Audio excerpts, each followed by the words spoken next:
Ratusan kerbau di sejumlah daerah di Sumatera Selatan mati akibat terpapar wabah ngorok. Penyebaran wabah yang disebabkan oleh bakteri itu cukup cepat karena sebagian kerbau diternakan warga dengan liar. Berikut informasinya. Nah, inilah penyakitnya nah.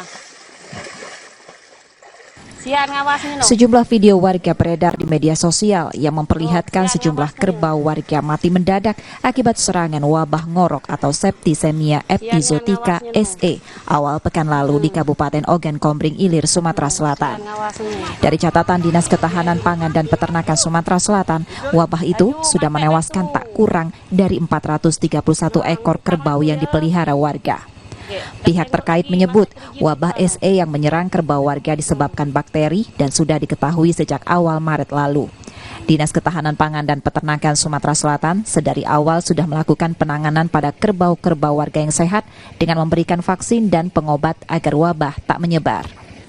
Penyebaran wabah mudah terjadi karena warga di Sumatera Selatan menernakkan kerbaunya secara liar atau dibiarkan di padang umbaran.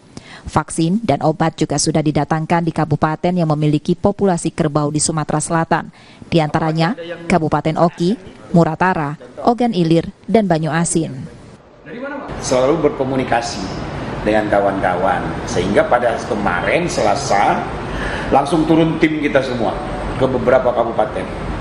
Seluruh hampir dokter hewan kita turunkan ke kabupaten dan mereka melakukan edukasi, melakukan pengobatan, melakukan vaksin sampai tengah malam.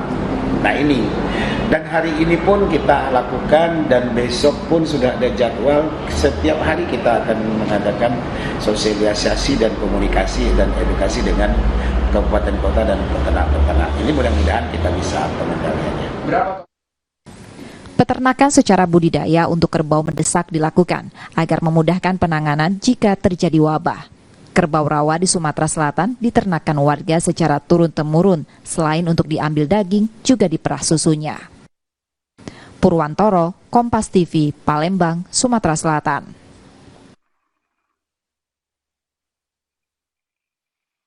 Terima kasih Reski Oktara Amelia dan juga Muklas yang melaporkan atau juga memberikan informasi di segmen Cerita Nusantara. Selamat kembali bekerja.